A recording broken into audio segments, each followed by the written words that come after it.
شروع اللہ کے نام سے جو بڑا مہربان نہایت رحم والا ہے۔ میں صدر اردوان کا خاص طور پر شکریہ ادا کرنا چاہوں گا۔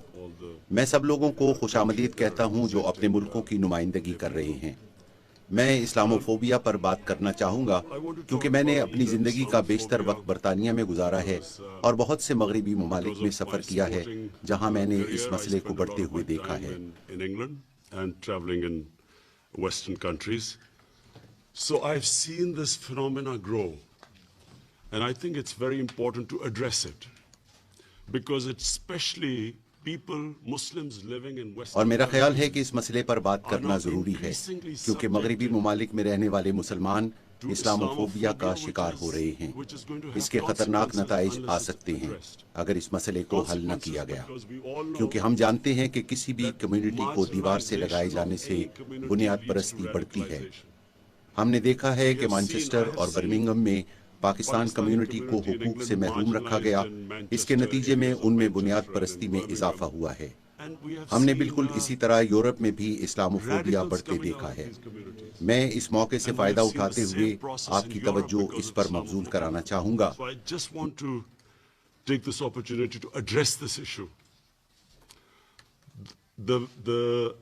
The biggest damage done to Muslims is that after 9/11, terrorism was associated 9/11 کے بعد مسلمانوں کو جو سب سے زیادہ نقصان ہوا وہ یہ کہ اسلام کو دہشت گردی سے منسوب کر دیا گیا۔ اسلامی دہشت گردی، اسلامی بنیاد پرستی جیسے الفاظ عالمی رہنماؤں نے استعمال کرنا شروع کر دیے۔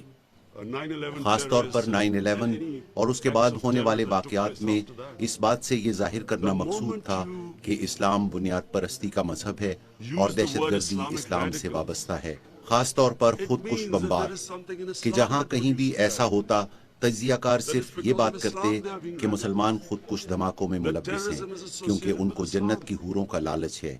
یہ انتہائی احمقانہ خیالات تھے۔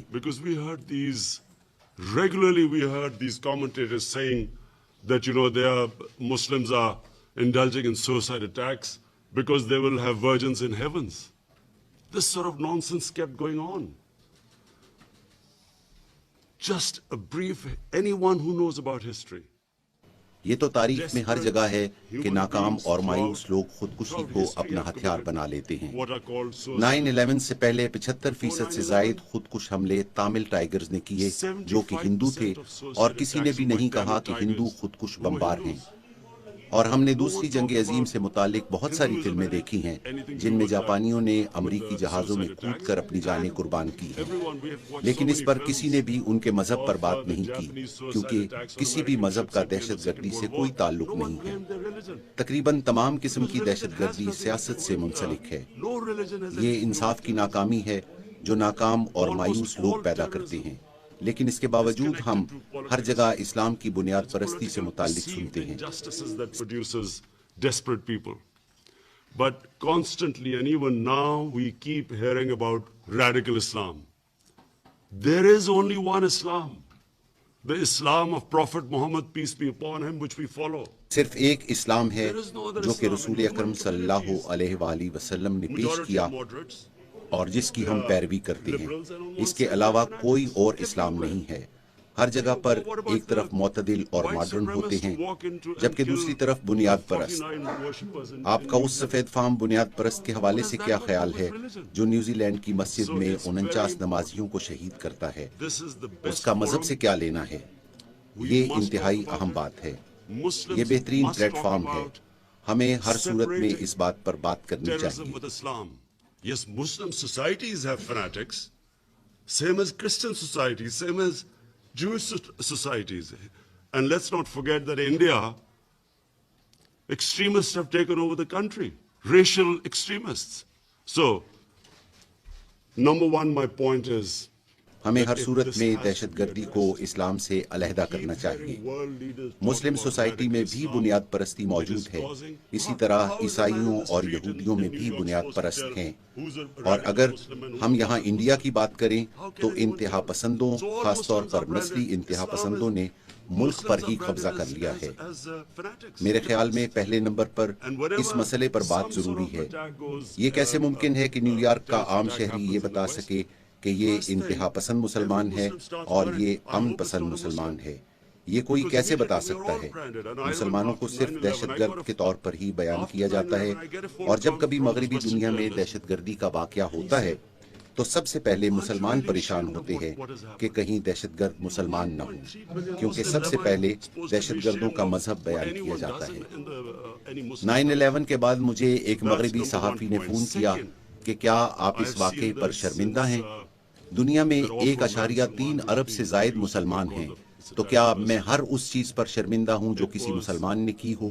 تو یہ پہلا پوائنٹ ہے۔ دوسرا، میں نے سلمان رشدی کو، جس نے شیطانی آیات نامی کتاب لکھی جس میں ہمارے پیارے نبی اکرم صلی اللہ علیہ وآلہ وسلم کی توہین کی گئی، ان دنوں میں انگلینڈ میں کھیل میں مصروف تھا، اور مجھے انگلینڈ اور وہاں کے مائنڈ سیٹ کا اندازہ ہے کہ مغربی دنیا میں رہنے والوں کو اس بات کا قطعی اندازہ نہیں ہے کہ اس سے مسلم دنیا میں کتنی بے چینی پھیل سکتی ہے، کیونکہ یورپ مذہب کی اس طرح سے تکریم نہیں کرتا جیسے کہ ہم کرتے ہیں۔ ہم مذہب کے مطابق زندگی بسر کرتے ہیں، ان کا مذہب کے حوالے سے معاملہ بالکل مختلف ہے۔ Life of Brian, a comedy by Monty Python's Flying Circus. It was a caricature about Jesus Christ. جب میں 18 سال کی عمر میں پہلی دفعہ انگلینڈ آیا، ایک فلم لائف آف برین جس میں حضرت عیسیٰ علیہ السلام کے حوالے سے کردار تھا، یہ میرے لیے بہت بڑا دھچکا تھا کہ یورپ مذہب کو اس طرح سے نہیں دیکھتا جیسے کہ ہم، اور میں اپنے لوگوں کو، خاص طور پر مسلم رہنماؤں کو الزام دینا چاہوں گا جو مغربی دنیا کو مذہب اور اس کی اہمیت کے حوالے سے سمجھا نہیں سکے کہ یہ کتنا تکلیف دہ ہے کہ جب نبی اکرم صلی اللہ علیہ وسلم کی شان میں گستاخی کی جائے۔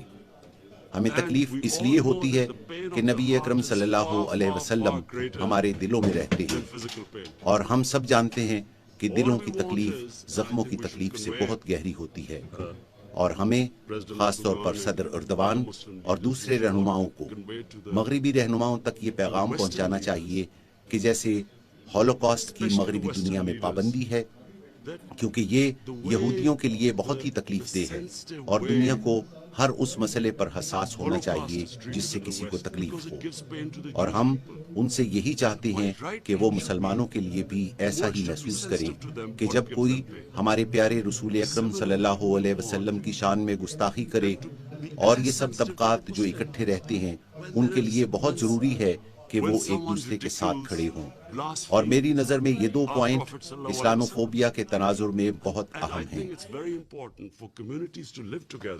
To understand each other. And therefore, these 2 points, in my opinion, have contributed more to Islamophobia than anything else. Because every 2 or 3 years, someone in the European ہر 2 یا 3 سال بعد یورپ اور امریکہ سے کوئی بھی شخص ہمارے پیارے نبی صلی اللہ علیہ وسلم کے خاکے بنا دیتا ہے، جس سے مسلمانوں میں اشتعال پھیلتا ہے، اور اس سے لوگ یہ تاثر دیتے ہیں کہ ان لوگوں میں برداشت کی کمی ہے، جس سے لوگوں کے درمیان خلیج بڑھتی ہے، کیونکہ ان کو اندازہ نہیں ہوتا کہ اس سے ہمیں کیا تکلیف ہوتی ہے، جبکہ یہاں کچھ لوگ ایسے بھی ہیں جو کہ جان بوجھ کر ایسا کرتے ہیں تاکہ اشتعال پھیل سکے۔ تقریر کے اختتام پر میں یہ کہنا چاہوں گا کہ اقوام متحدہ ایک بہترین فورم ہے، دنیا کے تمام اہم رہنما یہاں موجود ہیں، اور خاص طور پر مسلمان رہنماؤں کے لیے ضروری ہے کہ اس خلیج کو کم کرنے کے لیے اپنی کوششیں کریں، اور یہ بہترین فورم ہے جہاں سے اس خلیج کو کم کیا جا سکتا ہے۔ بہت شکریہ۔ But I feel that it is important that us Muslim leaders convey these 2 things, because all it does is it creates fissures amongst human beings. And anything that creates fissures, this is the forum where we should try to unite humanity. Thank you.